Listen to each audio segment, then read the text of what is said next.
A lot of this isn't going to make sense to you, and I'm sorry about that. I'm just going to start at the beginning, with the house.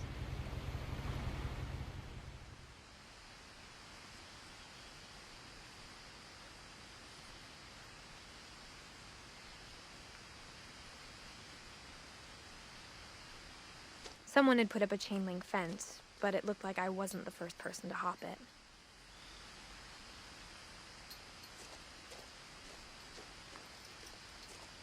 My brother Milton disappeared when I was 4. It was like the house just swallowed him up.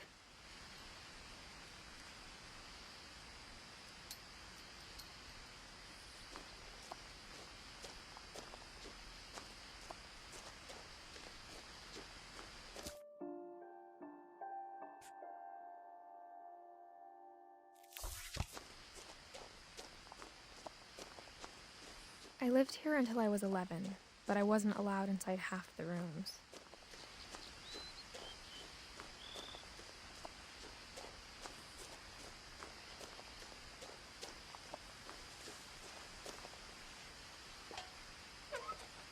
Inside the mailbox were bills from 7 years ago, marked urgent, open immediately.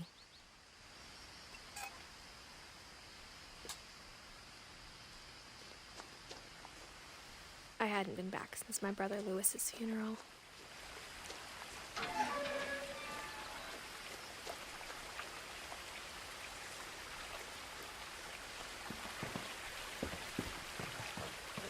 In her will, my mother left me a key, but didn't tell me what it unlocked. Maybe she thought I'd know, or she thought that the mystery would be enough to bring me back.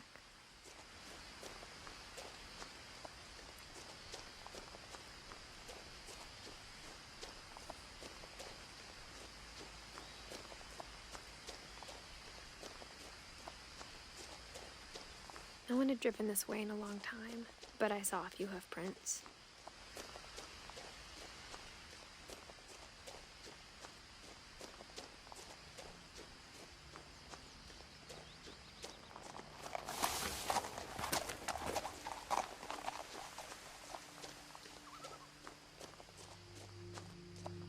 The truth is, even after I inherited the house, I never thought I'd come back to it. But now I had questions about my family that only the house knew the answers to.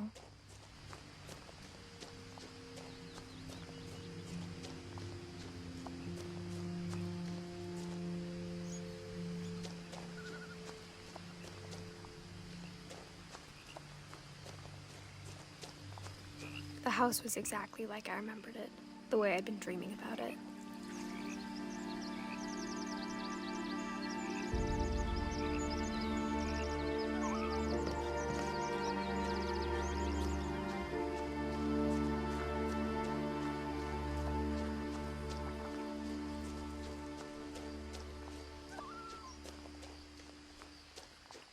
The woods around the house have always been uncomfortably silent, as if they're about to say something but never do.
As a child, the house made me uncomfortable in a way I couldn't put into words.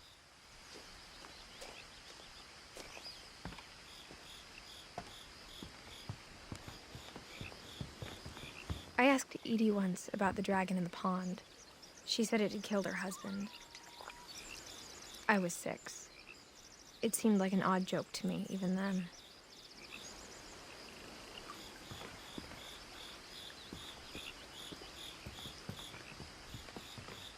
Now, as a 17-year-old, I knew exactly what those words were. I was afraid of the house.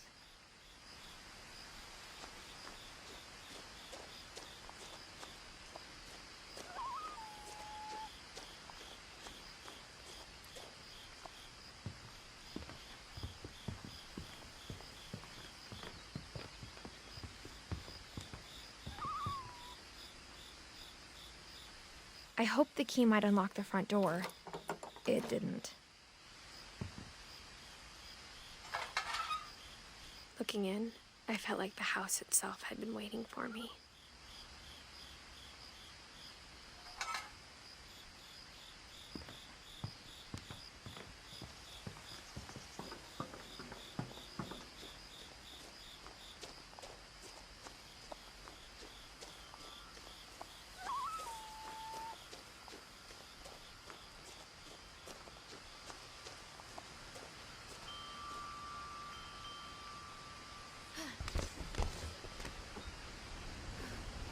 Crawling through the doggy door used to be a lot easier when I was 11.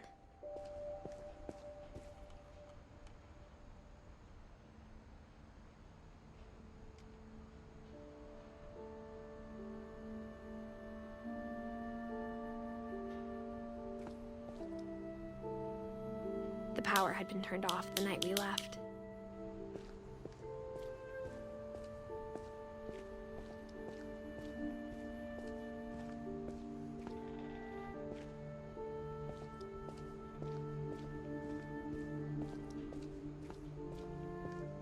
For the first time in years,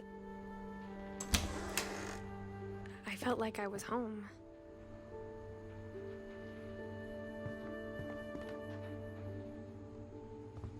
But instead of a family, there were just memories of one.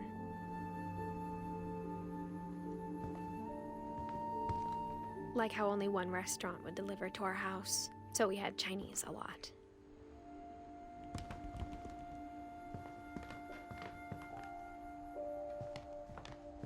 Or how after Louis started working at the cannery, we all got sick of eating salmon. Except our cat, Molly.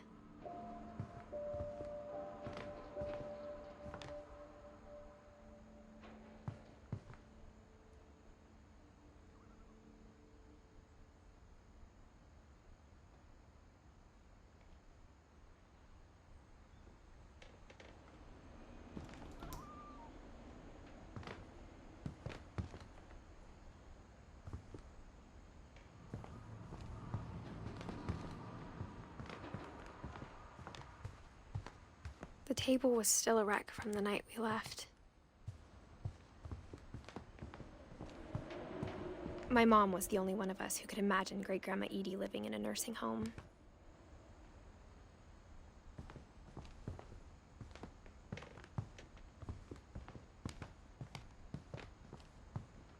Nothing in the house looked abnormal. There was just too much of it, like a smile with too many teeth.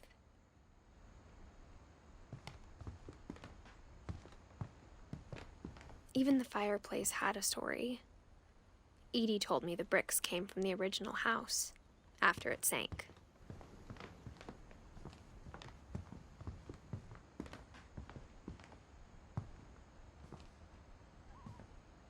Mom always told me to stay out of the basement, so I wasn't too surprised when the key didn't fit.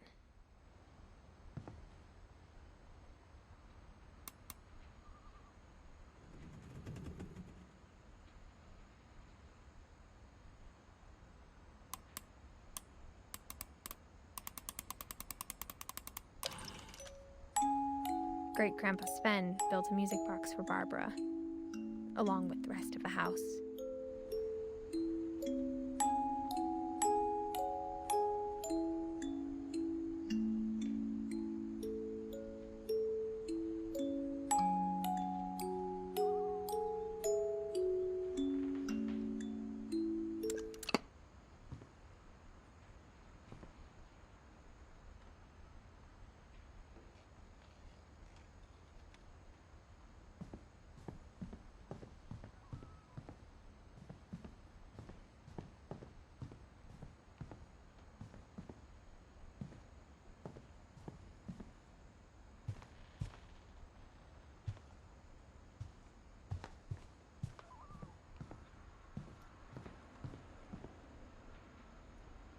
My mom wasn't much of an optimist, but she never stopped believing that my brother Milton was alive. A lot of things got left behind in the whirlwind of that last night.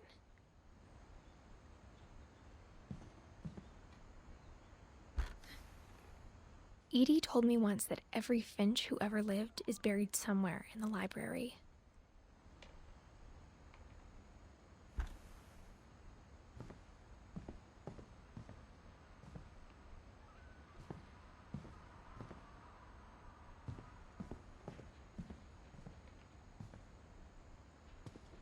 After Milton disappeared, Mom sealed up all the bedrooms. Then Edie retaliated and drilled peepholes.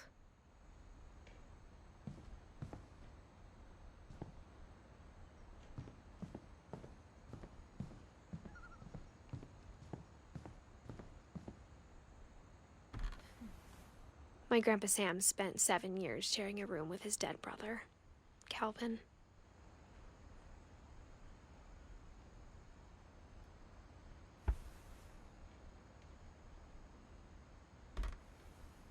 As a kid, I just assumed every house had peepholes and sealed rooms you weren't allowed inside of.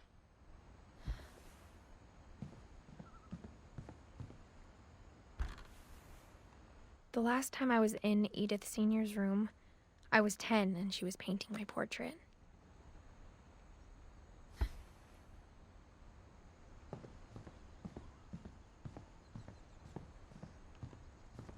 Whenever people ask me about my family, the first thing they always want to know about is Barbara.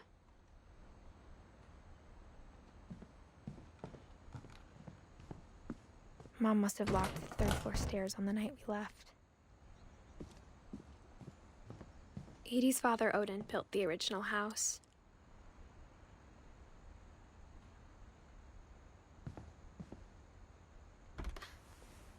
Barbara was a child star for 2 years, until America grew out of it.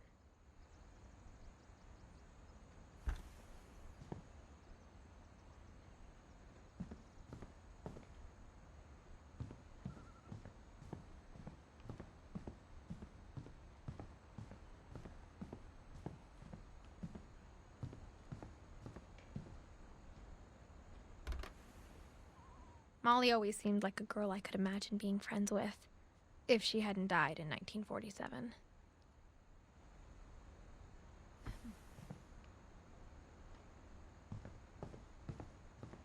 I spent a lot of time playing in Great Uncle Walter's room. I think my mom sometimes regretted not sealing it up.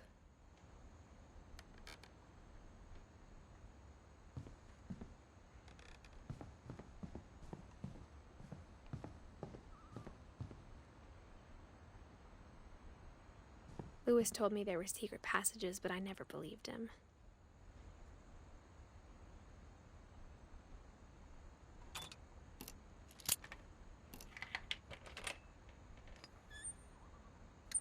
Turns out, my mom was really good at keeping secrets. Now it was time to find out what my mom had been afraid of.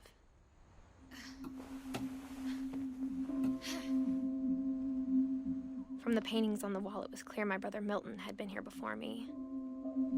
Reading this, maybe it sounds like I had a plan.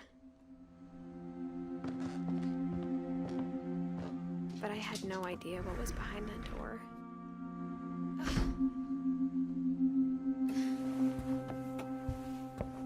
Just like I had no idea where all this was gonna lead.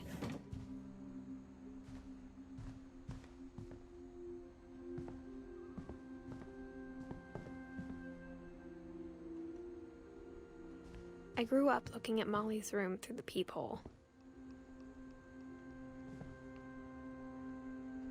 Molly's gerbil had a tiny bedroom with its own even tinier gerbil cage.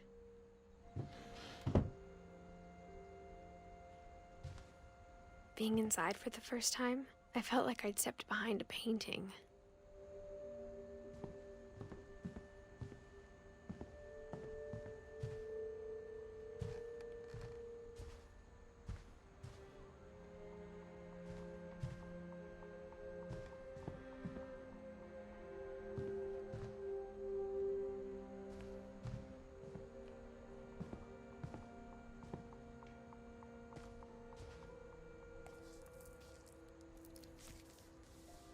December 13th, 1947. Dear Diary, I'll be gone soon, but I wanted to tell somebody about what's gonna happen. It started when Mom sent me to bed without dinner. I woke up and I was starving, so I looked around for something to eat.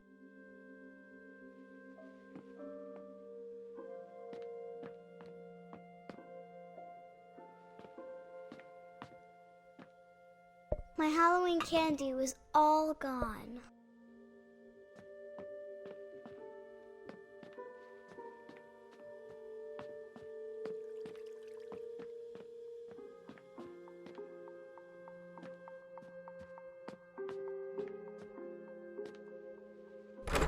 Mom, can I come out now?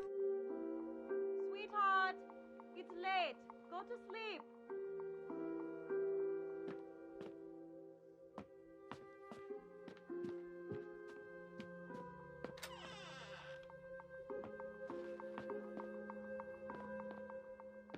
I ate a lot of things that night.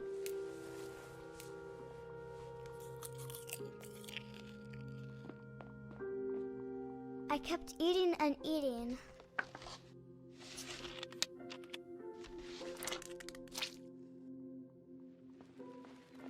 Then I heard chirping outside my window.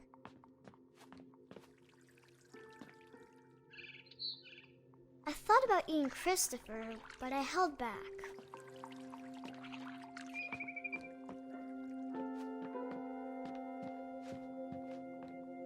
The gerbil food was dry, but I didn't mind it.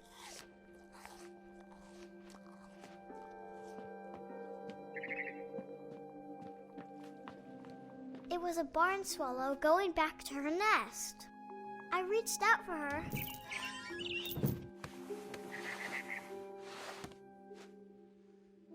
And suddenly, I was a cat.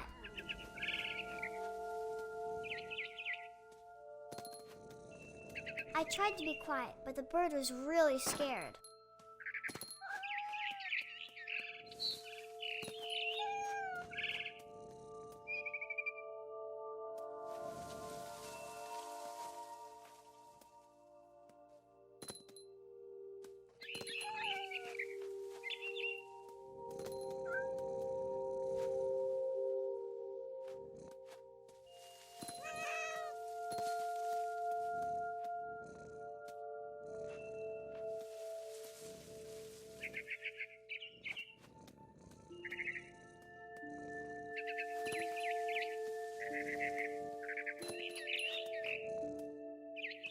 I jumped and I almost got her.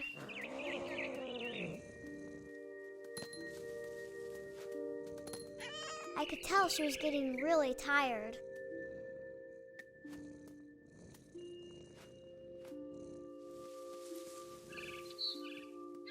Now I was up in the big tree. I promised Dad I wouldn't climb it anymore.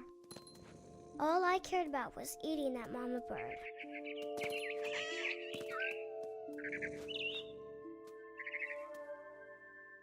I gobbled her up. And suddenly, I was an owl. First, all I heard was the wind. Then I heard little teeth nibbling in the grass.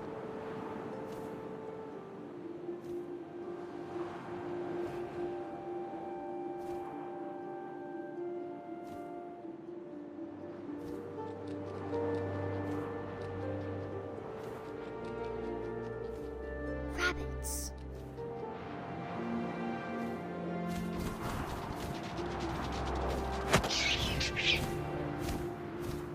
I imagined his face looking up and seeing mine through my talons. I swallowed him up, and I didn't chew one bit. Then I flew off to find something bigger.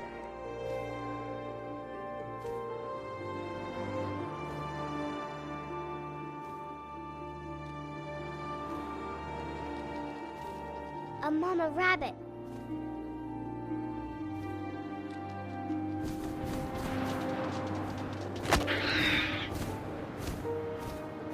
She was almost too big to carry. I started choking but I couldn't stop eating. And suddenly, I was a shark.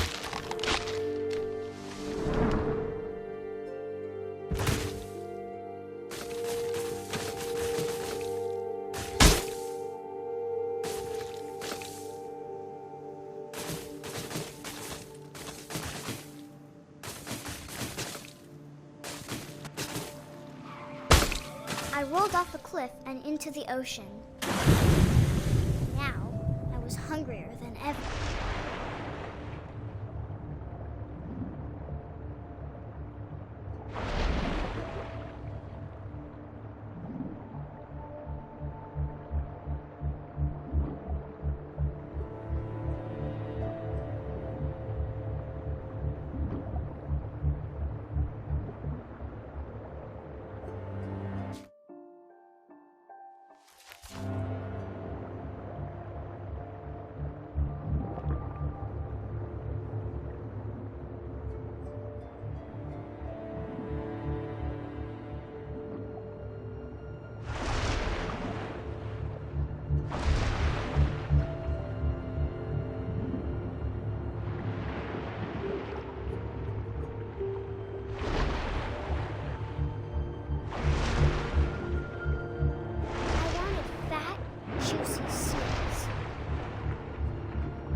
Her flipper, and it tasted really good.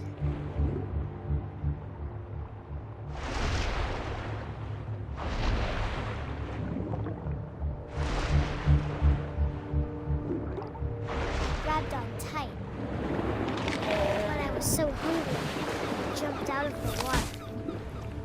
When I opened my eyes, everything had changed.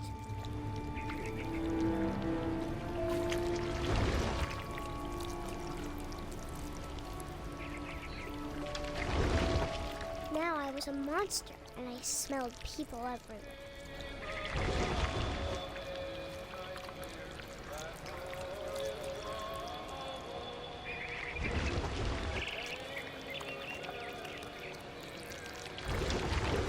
I was big, but I moved real quiet.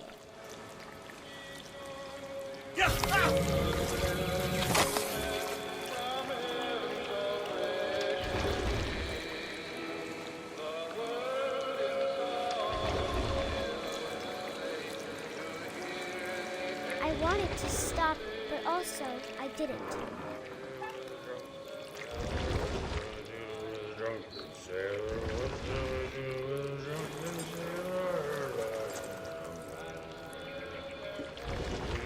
Belly was rusty.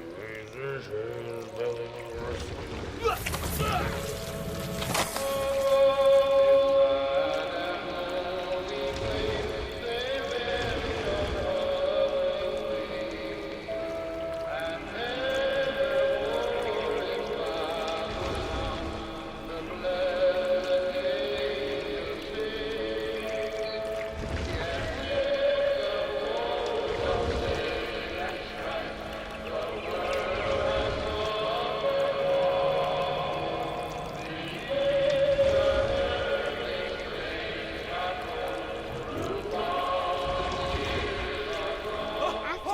Passenger, I was still hungry. And to cross the water, I smelled something new. Something I had to have, so I swam towards it. I slithered onto the sand, and the good smell went into an old pipe.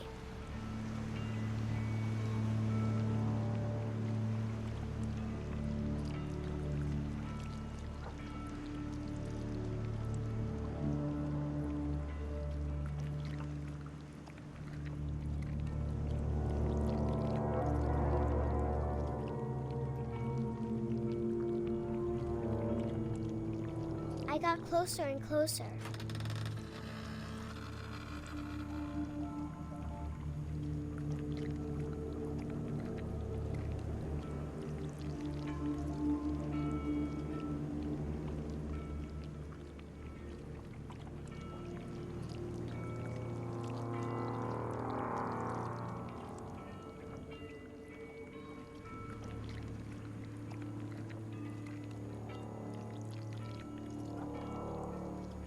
all of my stomach started growling. And suddenly, I was me again. I held my breath for a long time, but I couldn't hear anything. I think it's waiting for me to fall asleep. But it's not going to wait much longer. It needs to feed, and we both know I will be delicious.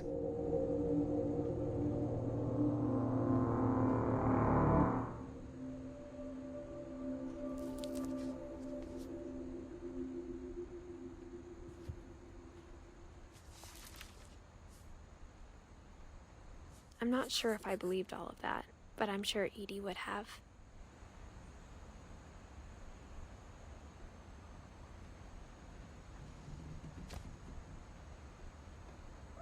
I got the sense Edie had spent a lot of time here.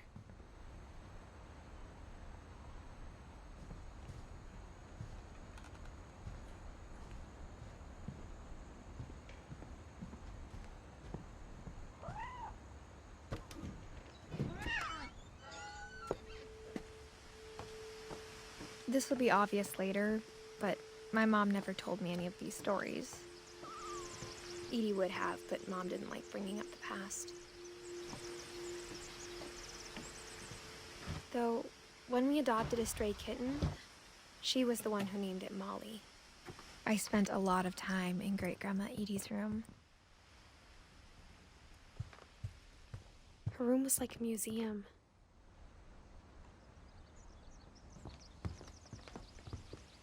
Louis died a week before we left, but Edie had already started to memorialize him.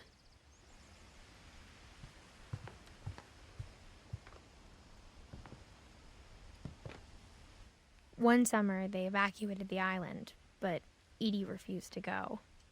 For a few weeks, she was a celebrity. When Edie told people Sven was killed by a dragon, she could also have said he was building a dragon-shaped slide that collapsed. Even in her 90s, sometimes Edie seemed a lot younger than my mother.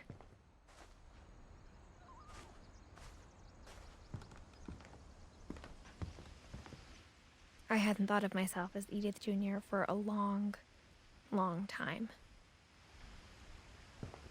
Edie gave a big interview about a mole man living under the Finch house. My mom was furious.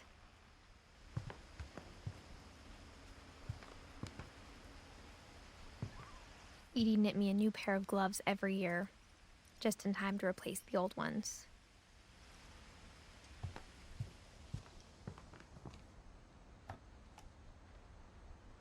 For 500 years, the Finches have been famous throughout Norway for their fortune and misfortune. Odin Finch buries the latest victims of the family curse, his wife Ingeborg and their newborn son, Johan. On January 7th, 1937, he set sail with his family and his house, hoping to leave the curse behind. But 40-foot waves off the coast of Washington send the house and Odin to the bottom of the sea.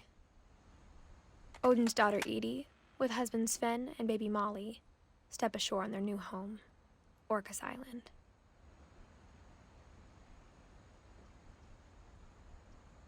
Odin Finch is the first to be buried in the new family cemetery.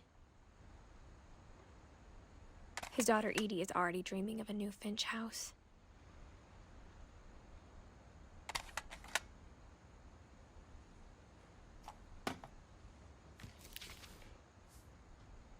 Whatever's wrong with this family, it goes back a long ways.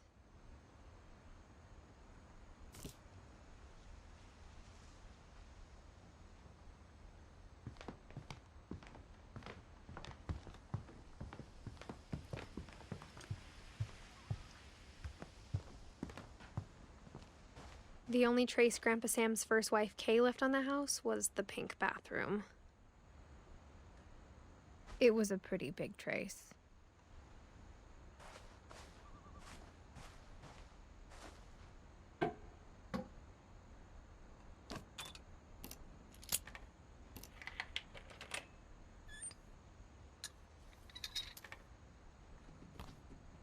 There's a secret in this bathroom.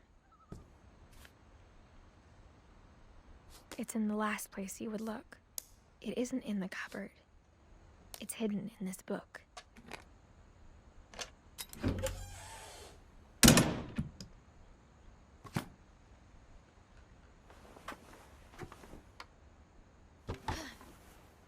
Sven gave Sam an old camera he'd refurbished. He never put it down.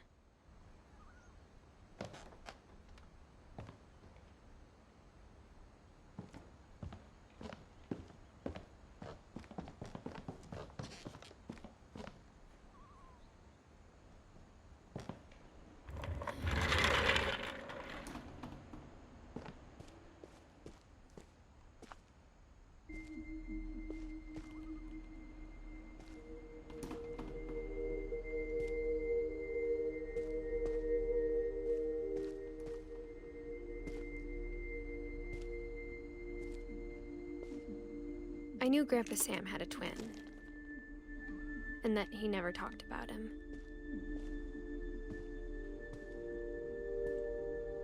I guess my grandpa didn't like history any more than my mom did.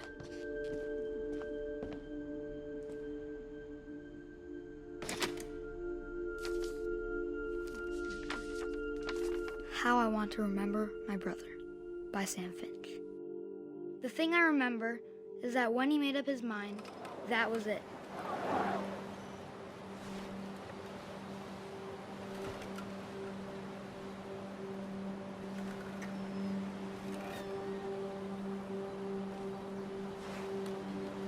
My brother said he'd die before he ate another mushroom, and he did.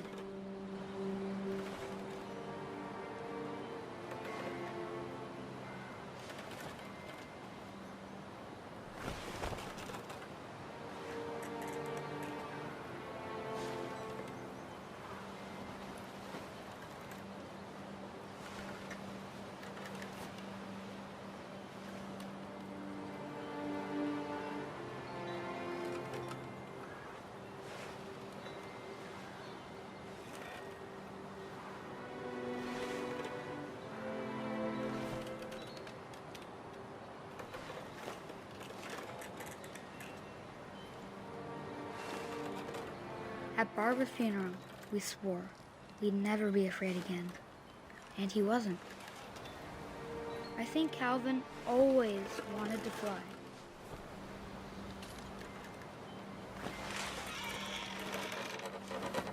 Sam! Calvin! Dinner's ready! Coming! But that day, he finally made up his mind to do it.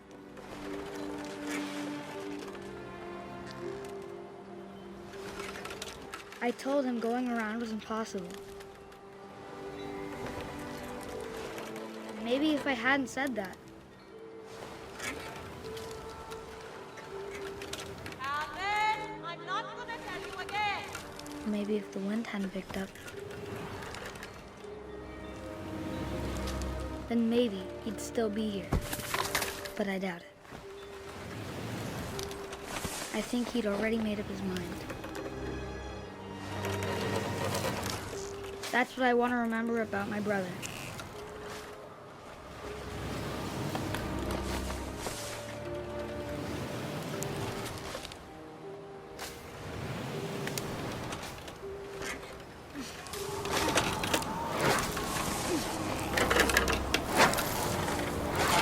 The day he made up his mind to fly.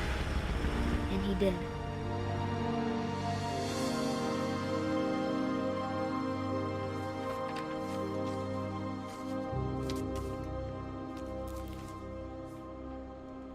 Calvin's story felt strangely familiar. When I was younger, I remember trying to do the exact same thing,